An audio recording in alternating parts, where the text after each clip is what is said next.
In our last video, you watched us fully commit to converting the cabin that we've been using to store our tools and spare parts into a blank slate to build our dream workshop. We also reached a big milestone in our refit, removing the mast for the first time. Even though the boat looks like a total disaster now, I promise this is major progress, and there's plenty more to come, so don't forget to subscribe to tag along on the adventure. We had a couple of reasons that we wanted to pull the rig. One of them was that we're getting close, like within a couple of years of the insurance requirements for rig replacement. So we wanted to do that. The other thing was the cables. So we had a bunch of cables in here that were slapped around. So if you come over here, we've got a bunch of cables in the mast, right? For the lights, the radar, all of that. And this is what it sounds like at anchor.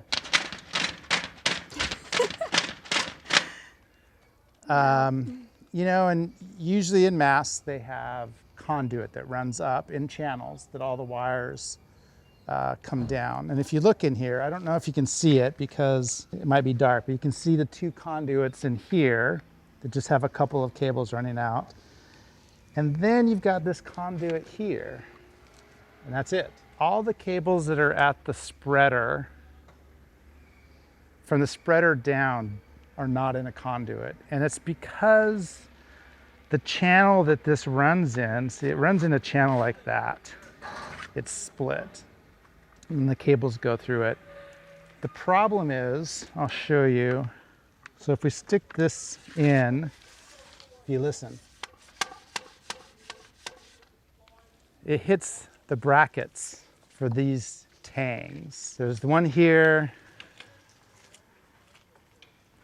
and there's one up here.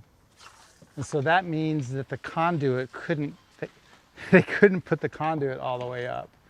So from the radar, from the spreader, all the way down, none of those wires could be in a conduit.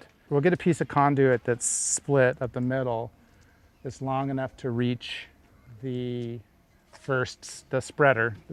We'll cut it, you know, so that it fits in between those tangs.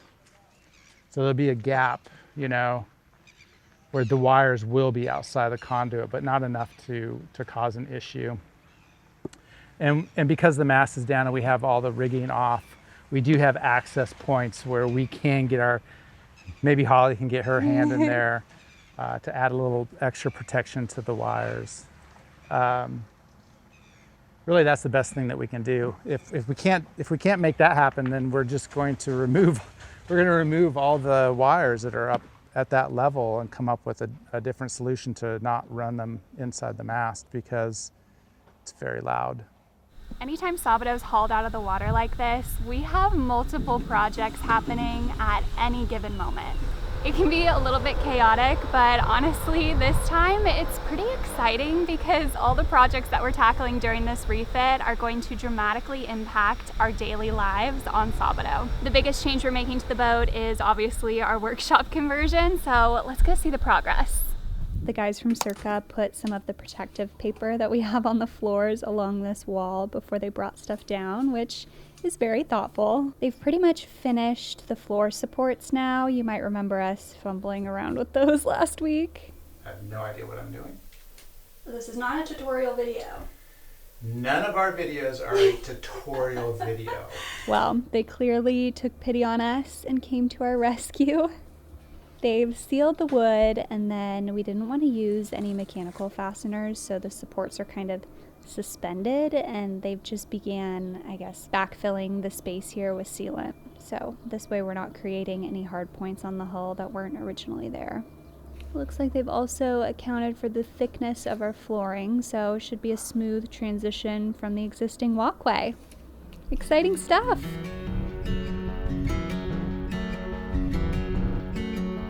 Our new batteries have just arrived. See how heavy they are here? Don't hurt yourself, Ray.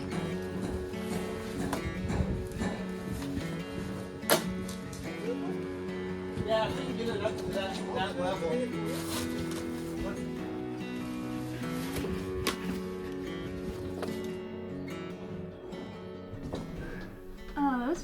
sweet. Yeah, they turned out pretty well. I mean, we've got them powered up just to test everything out, but you know, when we had these before, it was just the shell. NZ Lithium filled them and shipped them back to us. Quite a bit heavier. Actually, thank you to our friend Nestor on Blue Buddha, which is another Lagoon 42, for helping get these in, and I hope his back is okay. But yeah, these are really nice, and they're all set up. NZ Lithium set them up to where they all communicate with each other, and they have, you know, this really nice screen that gives you all the different battery pack information. So it's, you know, telling us the cell voltages for all three combined cells. Now these are 300. Oh, I can tell you. Let's see. That says that it's 345 amp hour capacity each, and that's at 24 volts. So that's a ton of power. And then in addition to the screen, these also, the BMSs communicate directly with the Victron system. So once we get the boat rewired and powered up, it will communicate with our servo, which will then instruct all the Victron chargers on the charging profiles for the units. So yeah, we're excited. It's still a long ways to go to get things powered up, but this is a good step. What's that big box of spaghetti behind you? Extra parts. Stairs. I'm sure they weren't needed. Yeah, I'm sure they weren't needed. Just, yeah. There you go. Don't okay. Look at the pretty right here. Yeah, pretty. Honestly, this wiring stuff is pretty far over my head, so my job these days is just to make Ray's life as easy as possible. And today, that's holding a headlamp, handing him tools, and sorting parts.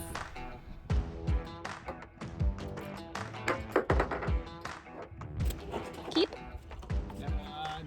So here's an example of why we are replacing almost all the wiring on this boat. So this used to be connected to the air conditioner, which is it's a pretty high load. And so this line went to the raw water pump. And then this is the air conditioner. And I don't know if you can see how much larger the gauge is on this wire, this is the correct gauge. So this part is hidden, and this goes into the air conditioner. So you look at this and you're like, yeah, that looks good. But then you pull the wire out, and they used small gauge wire that runs all the way across to the breaker. And on the other side, on the breaker, they use this large gauge wire coming out of the breaker.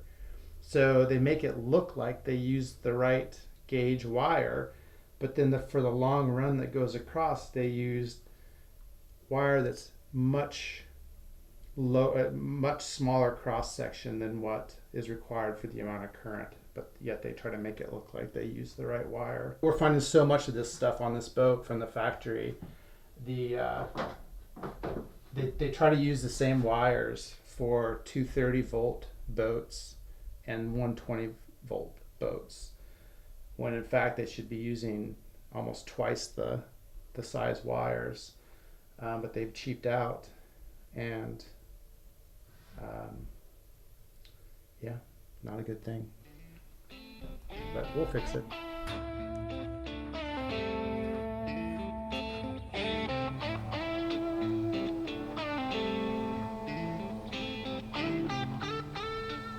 We're gonna call it a day here at the yard and head down the road to Circa Marine.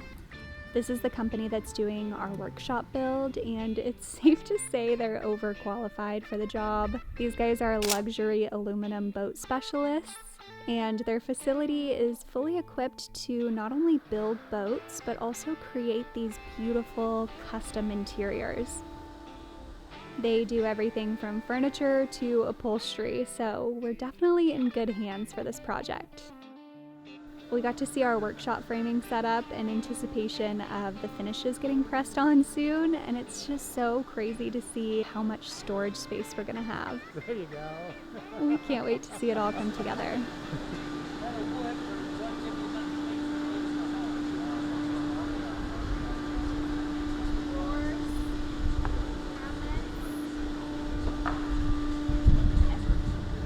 We're at a stopping point just while we wait for parts and materials to show up.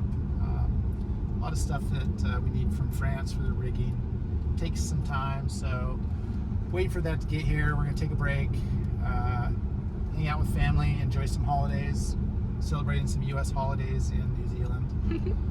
Maybe do a little sightseeing.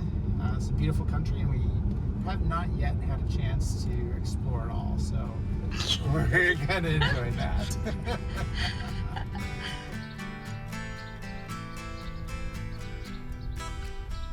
Back at our rental house, I've turned this entire area into my sewing studio. I've never sewn anything ever, so it's been a process, but I'm improving every day. Ray's making the boat work better, and I'm hoping to make her look better. That's it for this week, guys. Thank you so much for watching.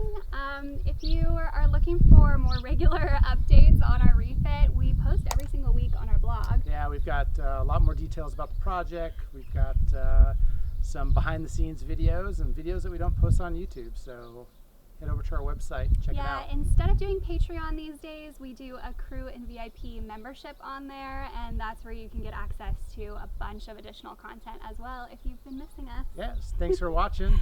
And we'll see you next time. See ya.